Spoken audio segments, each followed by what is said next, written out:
ये जो SIR में मारे जा रहे BLO सारे बहुजन हैं, दलित हैं, पिछड़े आदिवासी हैं। देखिए, इसमें बहुजन और सवर्ण जन और जन की बात करिए, बांटिए नहीं खाँचों में। आपने जिनका भी नाम लिया, मेरा भी वो संदेश है, मेरे छोटे भाई हैं।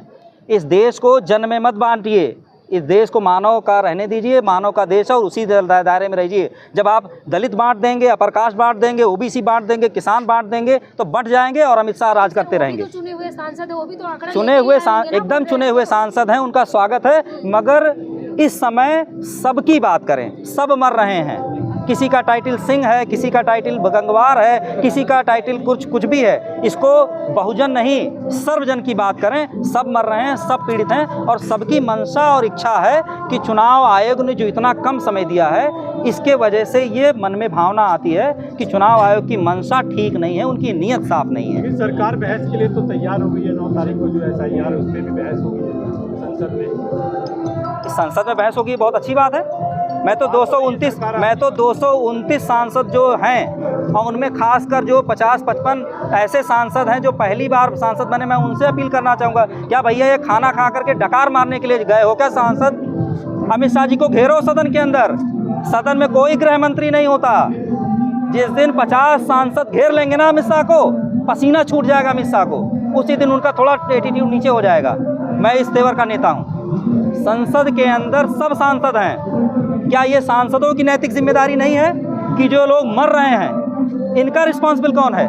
ये देश में सीधे प्रधानमंत्री का चुनाव नहीं होता, इस देश में सीधे गृह मंत्री का चुनाव नहीं होता, इस देश में सीधे मुख्यमंत्री का चुनाव नहीं होता। डेलीगेट चुने जाते हैं, यानी सांसद चुने जाते हैं और देश का प्रधानमंत्री बनता है। मैं विपक्ष के उन 229 सांसदों से भी नम्र अपील करना चाहता हूं कि इस SIR के मुद्दे पर, SIR एक विषय है, चुनाव आयोग की मंशा साफ नहीं है। चुनाव आयुक्त को बर्खास्त करने के लिए मुहिम छेड़े और जब तक चुनाव आयुक्त बर्खास्त ना हो जाए तब तक खाना ना खाएं, गांधीवादी तरीके को अपनाएं। और इसमें अगर बटेंगे कि कोई अपर कास्ट है, कोई दलित है, कोई महादलित है, तो भैया अमित शाह नहीं हारने वाले। उत्तर प्रदेश की मुख्यमंत्री डिटेंशन सेंटर बनाने की तैयारी में है। अरे वो खुद ड्रामेबाज व्यक्ति हैं, बचपन से ड्रामा करते हैं आए हुए हैं, तो ड्रामेबाज को सामने वाला भी ड्रामाबाज लगता है। जैसे मैं सच्चा आदमी हूँ, मुझे लग रहा है कि 229 जो विपक्ष के सांसद हैं और जो सत्ता पक्ष के भी सांसद, अगर उनके अंदर ईमानदारी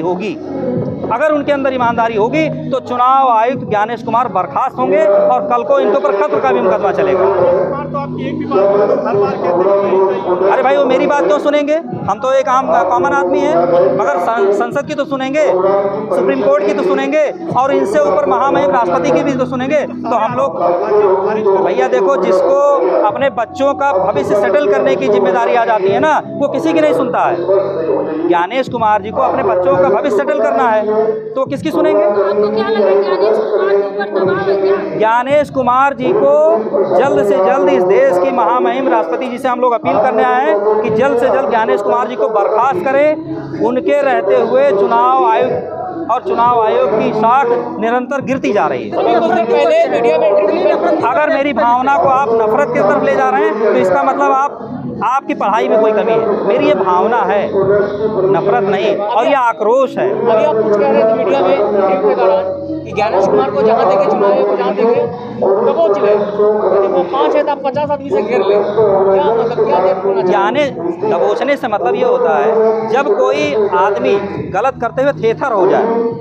इस समाज में आप लोग देखते होंगे, जैसे हम लोग बचपन में मैच खेलते थे, मैच में होता क्या था कि रेफरी को सेट कर लेते थे, अच्छी बॉल फेंकने पे भी वाइट बॉल बोल देता था। तो जब ऑडियंस भी दबाव बना देती है ना कि नहीं रेफरी साहब आप गलत कर रहे हैं, तो चुनाव आयुक्त और चुनाव आयोग चुनाव के दरमियान एक रेफरी की भूमिका होता है। जब जन आक्रोश आ जाएगा, जनता की भावना निकल के आने लगेगी, तो अपने आप वो दबाव महसूस कर रहे हैं, क्योंकि चुनाव आयोग और सत्ता पक्ष जनता का दबाव महसूस नहीं कर रहे हैं, इस वजह से ऐसा है। आप विरोध से काम नहीं चलेगा, जनता को सड़कों पे आना होगा। जनता को सड़क पे आकर के मजबूती से अपनी बात लोकतांत्रिक तरीके से, संवैधानिक तरीके से रखनी होगी।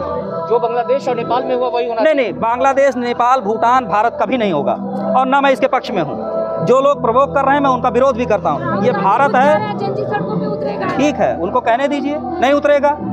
मेरे नेता हैं, मैं उनको सलाह दे रहा हूँ, जेनजी सड़क पे नहीं उतरेगा। ये भारत है, यहाँ 1500 लोग आए और उनके पोते लोग यहाँ पूरे देश के ये भारत है। यहाँ 2 पैसा दीजिए, आपके साथ हल्ला बोल करने के लोग तैयार हैं। ये भारत है, यहाँ ऐसा कुछ नहीं होने वाला। लेकिन आप लोग लगातार विरोध कर रहे हैं SIR का, वोट चोरी का विरोध कर रहे हैं, लेकिन कोई सुनवाई नहीं हो रही ये है। सब आखिर क्या जब करप्ट व्यक्ति बैठा, भैया क्यों नहीं समझ रहे हैं, जब करप्ट व्यक्ति बैठ जाएगा सत्ता पे तो वो नहीं सुनेगा, उसको उखाड़ के आपको हटाना होगा। अब उखाड़ने का तरीका आपका क्या होगा ये आप जानिए। आप पत्रकार, आप कुछ बताइए, हम आपका माइक ले लेते हैं, आपसे पूछते हैं। इस देश के नागरिक होने के नाते आप कुछ सोचिए। विरोध कर रहे हैं, जनता मंदिर पे आ रहे हैं। बचा नहीं पा रहा है। बिहार की हार हम स्वीकार कर रहे हैं। बिहार की हार के बारे में हमने अपने प्रभारी कृष्णा अलावरू को मई में बता दिया था कि यहाँ JDU, RJD और कांग्रेस की सरकार नहीं बनेगी, और स्पष्टता से नहीं बोल सकता।